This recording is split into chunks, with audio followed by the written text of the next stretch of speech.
Marie Batiá. Nós estamos agora aqui reunidos para mais uma aula, continuando o nosso estudo de Gênesis, Bereshit em hebraico. Hoje nós vamos iniciar o capítulo 4 de Gênesis e nós colocamos como o título, o que nós queremos mostrar hoje é o Messias na história de Caim e Abel. Eu já falei e é importante que nós estejamos sempre lembrando que toda a escritura é sobre o nosso Messias.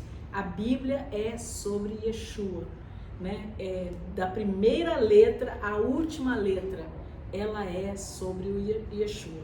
Então, quando nós conseguimos enxergar todas as imagens, o que a gente chama também de protótipo ou sombra profética do Messias na Escritura, nós estamos então entendendo de uma forma mais profunda as Escrituras. E essa é a nossa proposta, é tentar mostrar, para treinar nosso entendimento a enxergar aquilo que no design Deus fez para que nós aprendêssemos. Que tudo é sobre o Messias, tudo é dele, por ele, para ele são todas as coisas, porque é através dele que nós temos a salvação. Então nós vamos, o nosso desafio hoje aqui é fazer com que vocês consigam enxergar como que o Messias, Yeshua, ele está na história de Caim e Abel, aqui em Gênesis, Bereshit, capítulo 4. Nós, além disso, vamos mostrar também que existem dois Lameques nessa história aqui, começando no 4 e indo até o capítulo 5. Nós não vamos falar tanto do capítulo 5, mas para mostrar que existem dois Lameques e dois Enoques, que muitas vezes nós não nos damos conta, porque como nós lemos em português, muitas vezes passa desapercebido os nomes, mas na verdade toda a escritura ela tem um propósito e ela comunica, e nós precisamos aprender a enxergar, porque quanto mais nós enxergarmos, mais nós vamos conseguir ver. A quem mais tem, mais é dado. Então é isso, o nosso desafio, e também um convite maravilhoso, porque quando a gente enxerga o design, o propósito, qual é a mensagem, isso abre, descortina muita coisa nas escrituras para nós, para um entendimento mais profundo, para uma obediência mais perfeita, para nós enxergarmos a realidade através da verdade que é a palavra de Deus. Então, em Gênesis capítulo 4, nós começamos vendo o seguinte: coabitou o homem, Adão, no hebraico aqui, mas o homem, porque Adão quer dizer homem, quer dizer ser humano, mas aqui Adão, o homem com Eva, sua mulher, esta concebeu e deu à luz a Caim. E então disse: adquiri um varão com o auxílio de Yahua. Depois deu à luz a Abel, seu irmão. Abel foi pastor de ovelhas e Caim lavrador. Então nós aqui devemos entender o seguinte: Caim, o primogênito, mesmo que ela tenha tido outros filhos, se forem filhas, o primeiro do sexo masculino que nasce, mesmo que hajam irmãs mais velhas, esse será o primogênito, porque há algo na Bíblia que vai pela linhagem do homem, a primogenitura é uma delas. Então Caim era o primogênito e Abel seu irmão mais novo. É interessante que nós temos aqui a história de um pastor de ovelhas, que era Abel, e um homem lavrador da terra, um homem do campo, que era Caim. E aí nós continuamos. Aconteceu que no fim de uns tempos, trouxe Caim do fruto da terra uma oferta a Yahua. Abel, por sua vez, trouxe das primícias do seu rebanho e da gordura deste. Agradou-se Yahua de Abel e de sua oferta. É interessante que no hebraico, o Gênesis 4:4, que a gente lê no português, agradou-se Yahua de Abel e da sua oferta, em hebraico é algo relativo à salvação. Yod Shin Ain é parte do nome de Yeshua, que é salvação. Então, é como se fosse assim, salvou Yahweh a Abel e a sua oferta, né? Ele salvou Abel, né? E quando fala da oferta de Caim, a expressão no hebraico é um pouco diferente, né? Shaal, Viisha e Veloshaá para Caim, né? Ao passo que de Caim, de sua oferta, não se agradou, irou-se, pois, sobremaneira Caim e descaiu-lhe o semblante. Então, o que acontece? Em Gênesis 3,15, nós tínhamos visto que havia uma profecia sobre uma semente de mulher, a descendência que nasceria de mulher, né? Geralmente a gente pensa numa semente como o espermatozoide do homem, né? Mas a semente de mulher, alguém que estaria descendendo de uma mulher, porque a gente sabe que o Salvador, ele era filho de Miriam, de Maria, mas não de José, porque ele foi vindo do alto, a imagem de Deus, e nascido de mulher, né? Então, havia essa profecia. Adão e Eva ensinaram a seus filhos sobre as ofertas para o Criador, da forma como eles foram ensinados, porque senão como que saberiam oferecer, dar ofertas para agradar a Deus? Caim, ele ofertou dos frutos da terra, porque ele era lavrador, né? E nós vemos, quando nós lemos Levítico, Números, né, que existem inúmeras ofertas de grãos, de fruto da terra, que não seria o problema você ofertar coisas da terra. Mas vamos ver então qual teria sido o problema do Criador não receber a oferta de Caim. Então lhe disse Yahweh: por que andas irado e por que descaiu o teu semblante? Se procederes bem, não é certo que serás aceito? Se todavia procederes mal, eis que o pecado jaz à porta, o seu desejo será contra ti, mas cumpre a ti dominá-lo. Na verdade, Abel trouxe das primícias do seu rebanho. Então nós vemos que em relação a todas as ofertas para o Criador, o se ofertar do melhor, das primícias, é um mandamento. Até Davi, ele ora assim: eu não posso oferecer ao meu Deus algo que não me custe nada, algo que não seja o melhor que eu tenha, o que eu posso ofertar. Então, Abel, ele cumpre isso, ele pegou o melhor que ele tinha no rebanho e foi esse melhor que ele ofertou. Já com relação à oferta de Caim, a gente não lê aqui que ele trouxe primícias. O que representa que ele não trouxe. Abel, por sua vez, trouxe das primícias do seu rebanho e da gordura desse. Agradou-se Abel e da sua oferta. No verso 3 diz: trouxe Caim do fruto da terra uma oferta a Yahweh, uma oferta. Então, Caim, ele pegou alguma coisa que ele tinha lá, mas não as primícias. E este foi o problema da oferta de Caim. E nós lemos lá em Judas, né, lá no final do Novo Testamento, quando Judas ele fala do problema, o caminho de Caim, né, o caminho de Caim como problemático. Judas 1:11, aliás, só tem um capítulo, né? Judas capítulo 1, que só tem um, verso 11. Ai deles, porque prosseguiram pelo caminho de Caim, movidos pela ganância, se precipitaram no erro de Balaão e se pereceram na revolta de Corá. Então aqui ele cita o caminho de Caim. O caminho de Caim é ofertar aquilo que você acha melhor aos seus próprios olhos, sem considerar a palavra de Deus, aquilo que Deus diz que é o modo como ele vai receber as ofertas.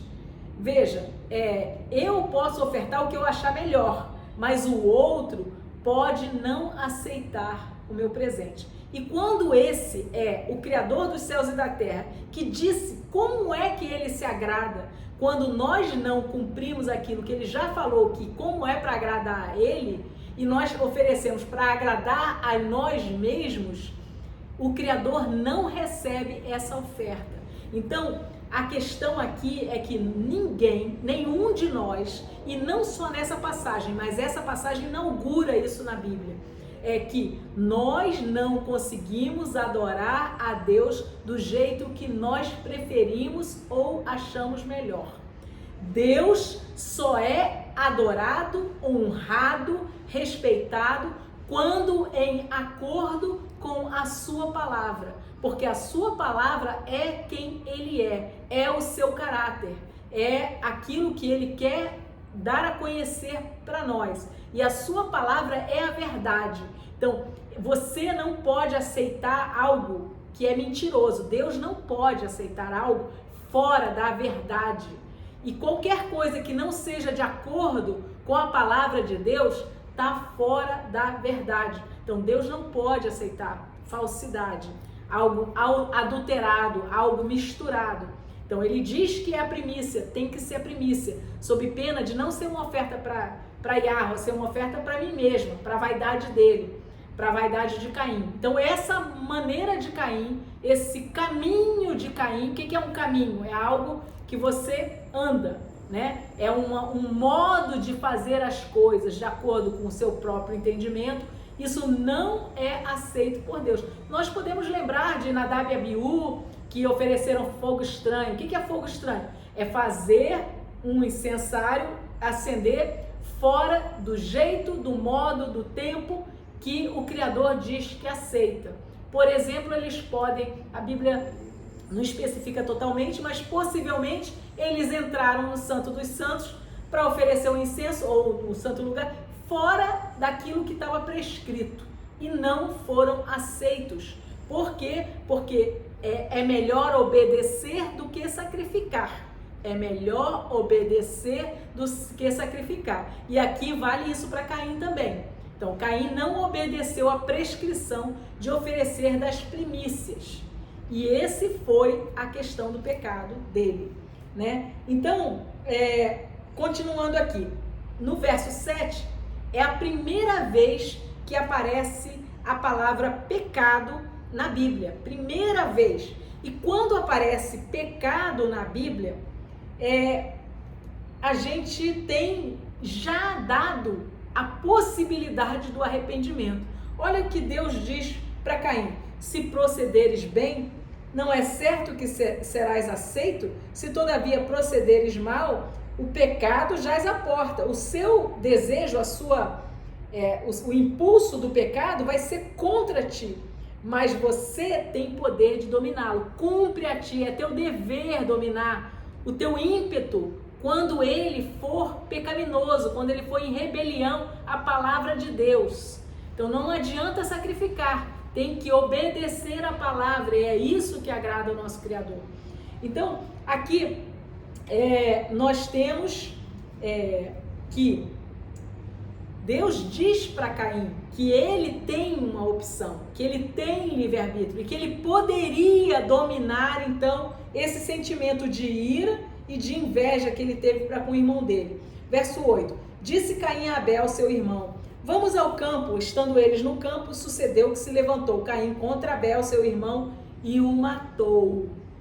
Então aqui a gente tem que o irmão mais velho mata o mais moço. E aqui a gente tem uma sombra, também a gente pode lembrar um pouco da história de José. Judá era um irmão mais velho de José, e ele queria que José morresse, matar José. Judá queria matar José. Rúben sugere que, não, vamos jogar ele no poço, porque Rúben estava querendo livrar, mas todos os irmãos, cheios de inveja de José, porque era queridinho do pai, queriam matar José, mas capitaneado por Judá. E Rúben então sugere, vamos deixar ele na cisterna, aqui a gente vende, né? Mas aqui a gente tem a sombra do Messias, traído por seus irmãos. Traído por seus irmãos. Então Caim, o irmão mais velho, ele mata o irmão mais moço, né? Aqui. E aí a gente continua a história. Disse Iarro a Caim, onde está Abel, teu irmão? Ele respondeu, não sei. Acaso sou eu tutor do meu irmão? Então aqui Deus, ele pergunta para Caim, e ao invés, aqui a gente também vê como que o pecado que em Adão e Eva, quando Deus procura pelos pais de Caim, né, Adão e Eva, eles se escondem, eles estão envergonhados, aqui o pecado ele está um grauzinho maior, porque Caim ele responde de uma forma mal criada para Deus, sou eu tutor do meu irmão? E isso é como se fosse uma pergunta que é uma pergunta retórica de Deus, mas que serve para nós, porque na verdade Deus quer que cada um de nós sejamos sim tutores dos nossos irmãos, que nós vejamos um irmão fraquejando, que nós estendamos a mão para levantar esse irmão e não cavemos a cova para jogar o nosso irmão na cova. Então esse pecado de Caim também em relação a seu irmão, a inveja, a ira e o homicídio é uma coisa que Deus nos chama a não repetir, a termos isso como reparação nas nossas vidas, que nós não permitamos esse caminho de Caim habitar em nós, no nosso coração, no nosso ser. E aí diz assim, e disse Deus, que fizeste? A voz do sangue de teu irmão clama a mim da terra. É interessante que a Bíblia diz que a vida da carne, a vida está no sangue. E a Bíblia diz que é o sangue que clama por justiça. Então é por isso que um dia, mesmo com todo o amor de Deus, esse amor de Deus, ele é inseparável da justiça de Deus, porque toda iniquidade, todo o pecado, toda injustiça, ela clama por ser reparada. Então Deus, ele é amor, e porque ele é amor, ele é fogo consumidor, odeia o pecado e a injustiça, e ele vai lidar com isso. Então a gente tem também em Naum, por exemplo, uma passagem que a gente não deve confundir a longanimidade de Deus com fazer vistas grossas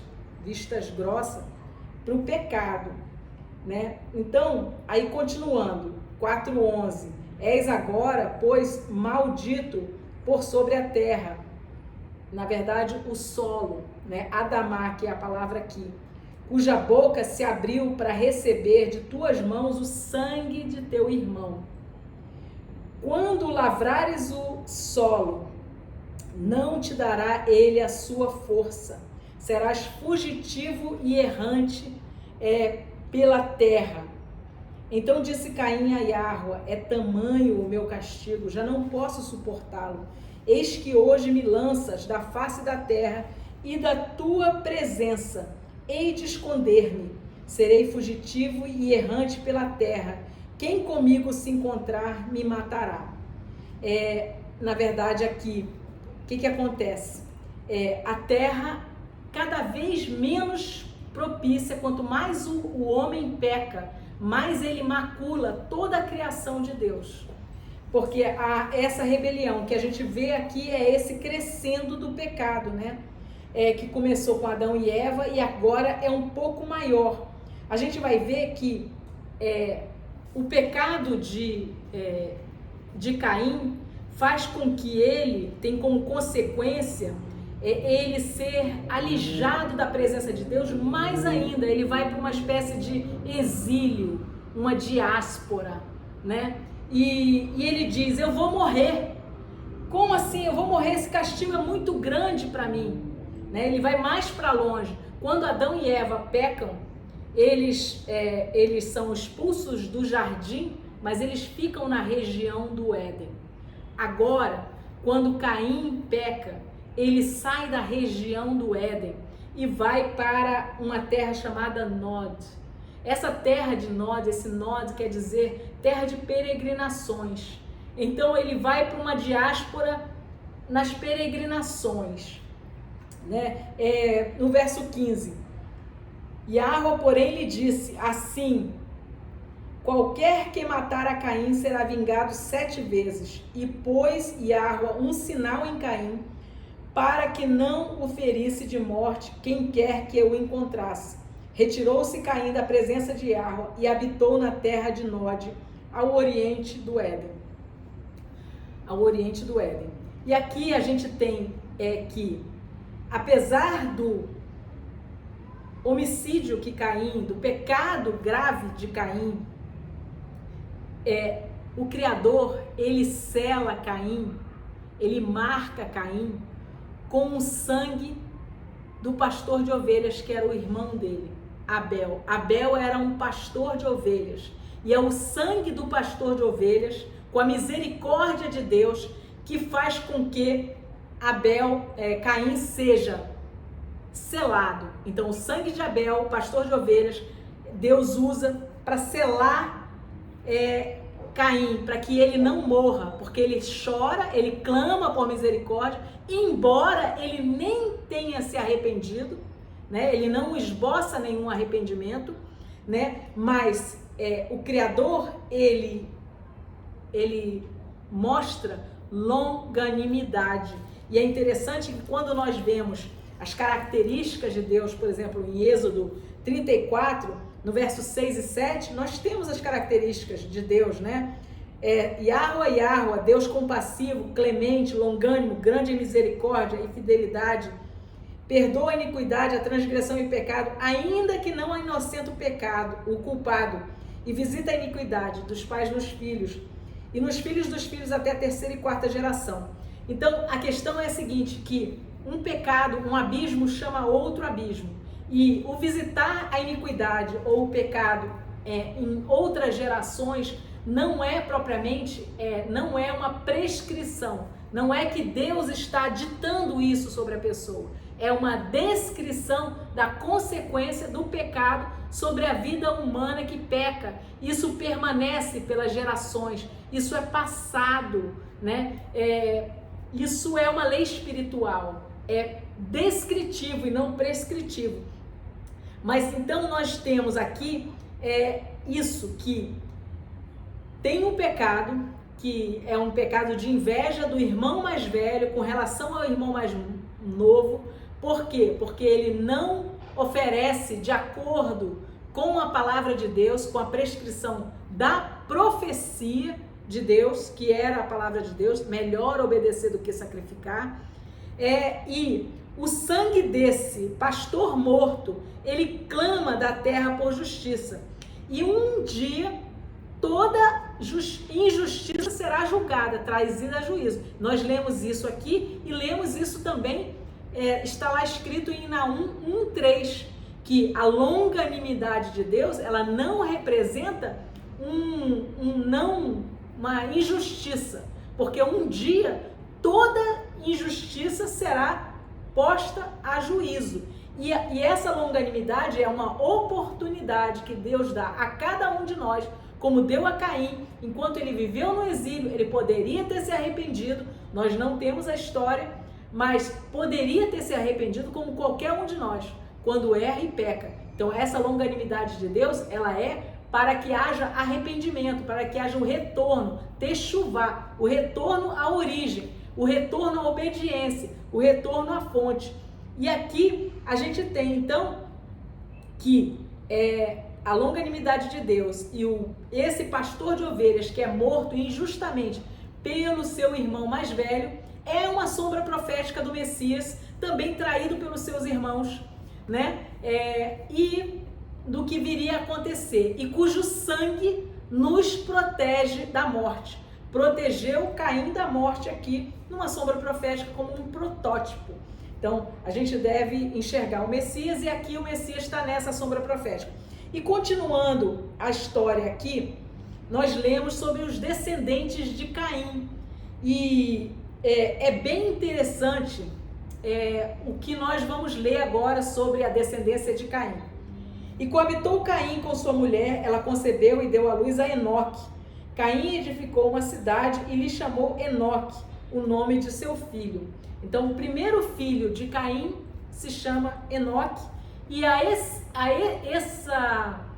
esse filho, ele dá o nome de uma cidade, ou seja, ele constrói uma fortaleza e ele chama a fortaleza do nome do filho dele. A gente vai ver aqui na linhagem de Caim que como que, humanamente falando, parece que Caim vai ser super bem sucedido e toda a linhagem dele também. Por exemplo, ele já é poderoso, alguém que constrói uma cidade e ele é poderoso o suficiente para dar nome a essa cidade, é alguém que, humanamente falando, no plano horizontal, é alguém com influência, com poder. E vejamos quem mais são os descendentes aqui de Caim. A Enoque nasceu-lhe Irade. Irade gerou a Meujael a Metusael. Metusael a Lameque. Lameque tomou para si 2 esposas. O nome de uma era Ada e a outra se chamava Zilá. Então aqui a gente tem a linhagem até Lameque. Lameque é o 5º filho de Caim, é o 5º, né? Então ele é o primeiro polígamo da história, é a primeira pessoa que em rebelião à palavra de Deus, que Deus criou Adão e Eva, um homem e uma mulher, né? Esse é o design, esse é o propósito, o projeto. Lameque ele desobedece isso, ele faz do jeito que ele acha melhor. Caim já tinha oferecido um sacrifício para Deus, ainda mais buscando adorar a Deus, só que do jeito dele, e nenhum de nós, como Caim não foi, será recebido adorando a Deus do nosso jeito. Nós precisamos adorar a Deus do jeito que ele estabelece na sua palavra, em obediência. Aqui, Lameque, o 5º filho de Caim, ele vai um grauzinho mais na rebelião. Ele escolhe para ele 2 esposas, né? Ada, e Lameque aqui diz que o nome significa conquistador, né? Também é um nome de alguém poderoso, né? Poderoso humanamente falando, pensando em termos terrenos, né? E Ada quer dizer beleza ou ornamento, era uma mulher bonita. Ele escolhe, de acordo com a vista dele, aquilo que ele acha o melhor. Zilá quer dizer sombra, e no comentário que eu li sobre esse nome, parece que ela tinha uma cabeleira maravilhosa. Então, que essa sombra seria algo também de uma coisa majestosa que essa Zilá teria. E aí a gente continua na genealogia. Ada deu à luz a Jabal. Este foi o pai dos que habitam em tendas e possuem gados. Então, olha só, aqui também já diz, olha, o primeiro filho lá de Lameque com Ada, ele habitava em tendas e ele era criador de gados. Também uma pessoa empreendedora, bem-sucedida. E aí continuemos. O nome de seu irmão era Jubal. Este foi o pai de todos os que tocam harpa e flauta. E aqui o homem poderoso, conquistador, com a mulher belíssima, que tem um filho primogênito empreendedor. O outro é inventor. Vai lá, constrói os instrumentos musicais. E ele tem o quê? Ele começa a ter o entretenimento. O entretenimento também no plano horizontal, no plano puramente humano, material. Aqui eles estão mandando em todas as áreas, né? Então ele está provendo aqui o quê? Entretenimento. Zilá, por sua vez, deu à luz a Tubal-Caim, artífice de todo instrumento cortante, de bronze, de ferro, e a irmã de Tubal-Caim foi Naamá. Então aqui, Tubal-Caim, ele era inventor e construtor de instrumentos ou ferramentas de ferro e bronze, talvez até armas. Ou seja, a família continuava empreendedora e poderosa, humanamente falando. Naamá significa adorável, era a irmã, né, desse Tubal-Caim, filha de Zilá com Lameque, né? Então nós temos aqui a linhagem de Caim sendo descrita, aliás, não de Caim, a linhagem de Caim através de Lameque. E aí nós temos um poeminha no verso 23 que Lameque recita para as suas esposas. E é essa fala de Lameque que vai nos dar a conhecer o caráter dele, de quem esse Lameque era, como é que ele era, né? E disse Lameque às suas esposas, Ada e Zilá, ouvi-me, vós mulheres de Lameque, escutai o que eu passo a vos dizer. Matei um homem, na verdade é um rapaz, aqui é um jovem, no hebraico dá para ver que é um jovem, porque ele me feriu, né? Quer dizer, o homem não fez né? E ele foi e matou, ou seja, a violência é muito desproporcional àquilo que ele sofreu. E ele diz assim, e um rapaz porque me pisou, ele matou um rapaz porque pisou nele, né? E ele está aqui se gabando desse feito violento, injusto, desproporcional para as suas mulheres.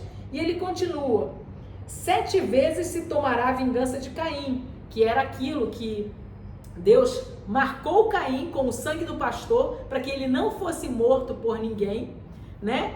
E Lameque está dizendo dele mesmo, 70 vezes 7, que vai ser a vingança dele, né?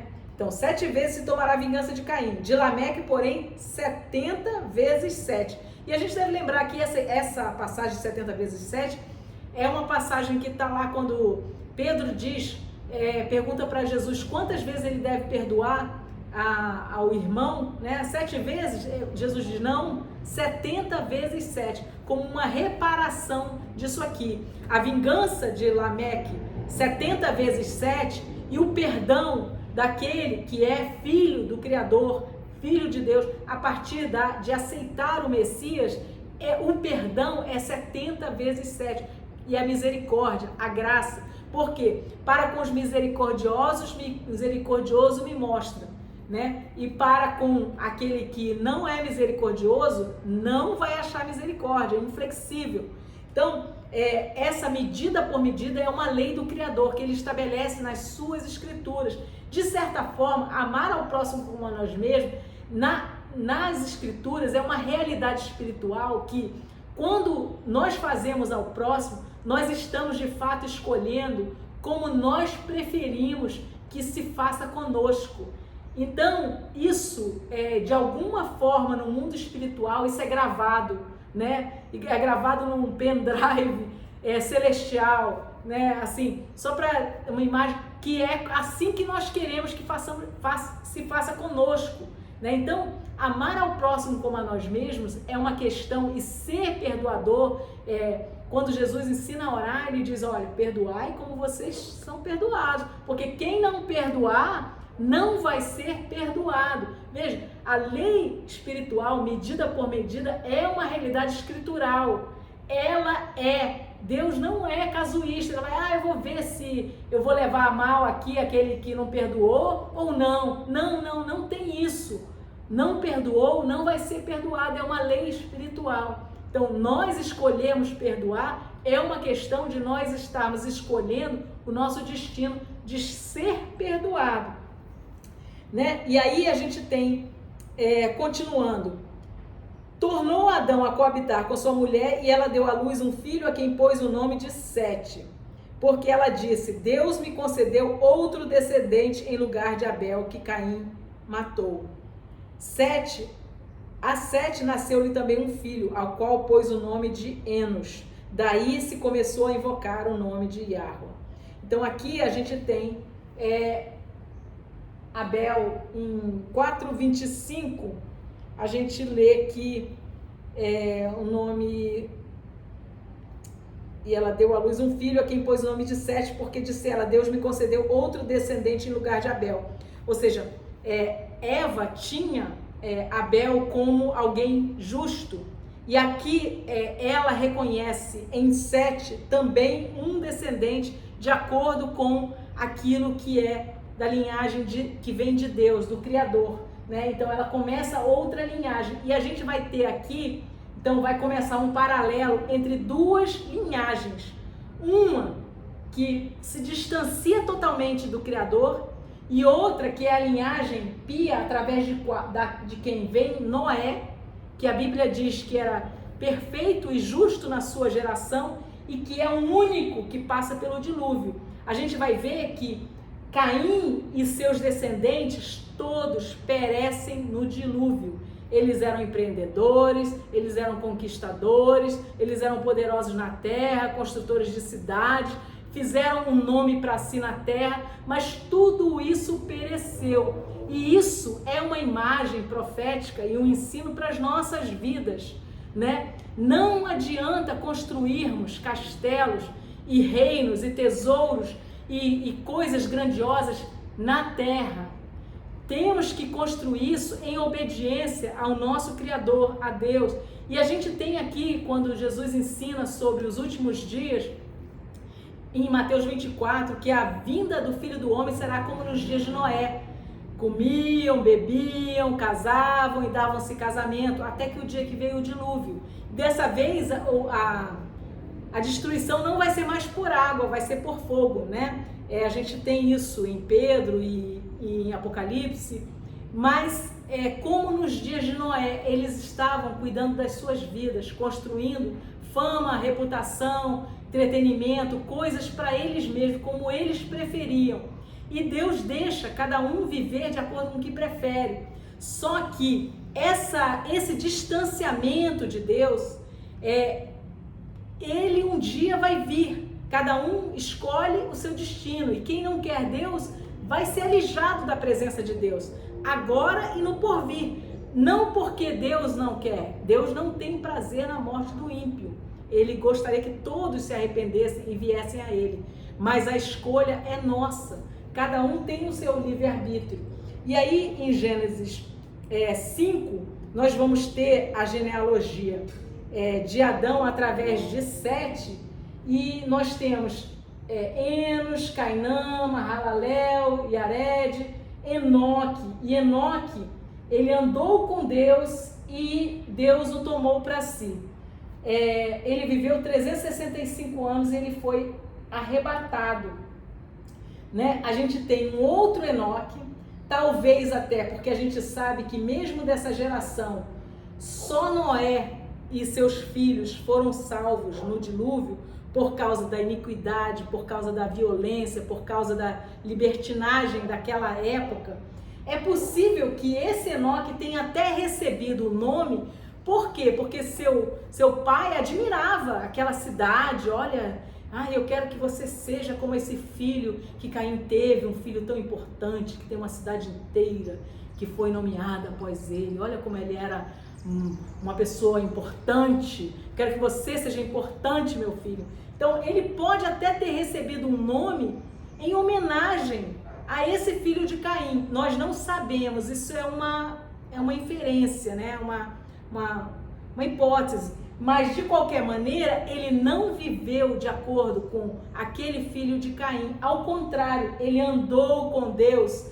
E aqui, não é o caminho de Caim. Aqui nós temos um contraponto. O caminho de Caim, ele fez como ele achou melhor. Esse aqui andou com Deus, o caminho de Deus. Ele viveu para agradar a Deus. E nós temos em Hebreus 11:5 dizendo que pela fé, ou seja, a fidelidade de Enoque, ele agradou a Deus, ele agradou a Deus por sua fidelidade, ele ouvia a palavra. E outra, nós temos que ele era profeta, ele profetizou. Nós temos isso escrito lá em Judas também. Então, e existe até um livro de Enoque, escrito por Enoque, que foi parte do cânon, hoje não é parte do cânon, mas que ele tem trechos que são citados 2 vezes no Novo Testamento. Uma delas é em Judas, literalmente, né? Os anjos que não guardaram seu estado natural. Isso é uma citação literal de Enoque. E a gente sabe que Enoque é inspirado. E apesar de não ser do nosso cânon, como ele está no Novo Testamento, eu creio que seja uma escritura para os nossos dias, porque fala exatamente de como era nessa época do dilúvio, que Jesus nos diz, vai ser como nessa época, como nos dias de Noé. Então, eu creio que tem muito ensino. E aqui nós temos Noé pregando mais de 100 anos o arrependimento àquele povo, enquanto ele construía a arca, e nós temos essa segunda testemunha, que era o próprio Enoque, porque ele profetizou, em Judas 1,14 diz, era o 7º de Adão, e ele profetizou, ele viveu 365 anos.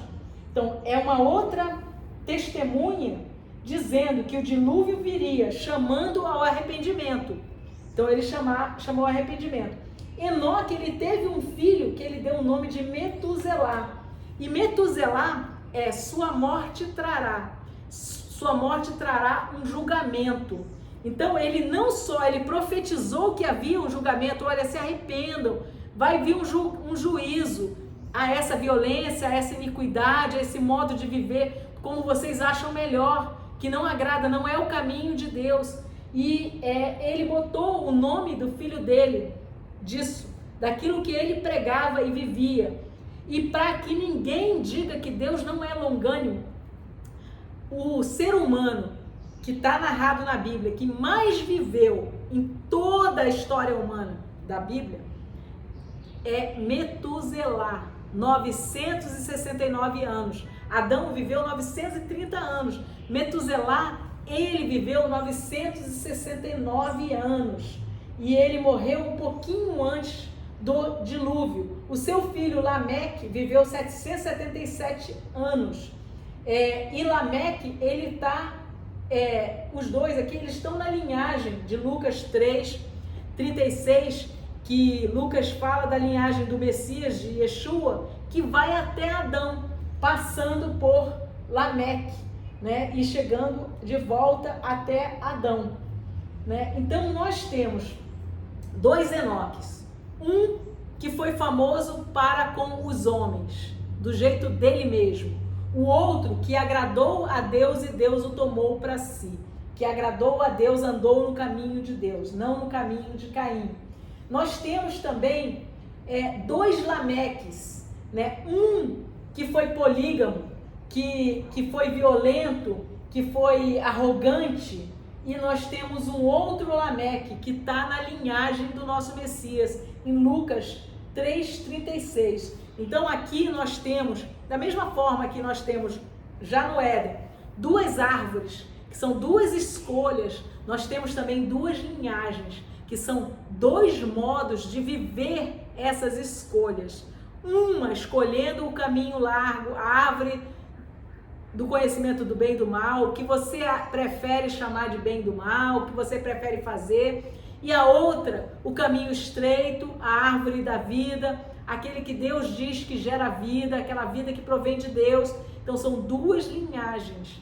E de certa forma, aqui é para que nós nos posicionemos, nós enxerguemos que qual foi a linhagem que permaneceu.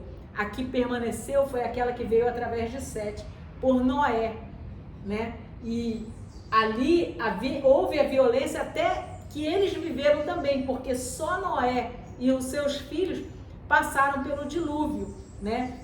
Tamanha a influência da violência, da libertinagem, das coisas que são contrárias ao caráter de Deus que havia naquela época.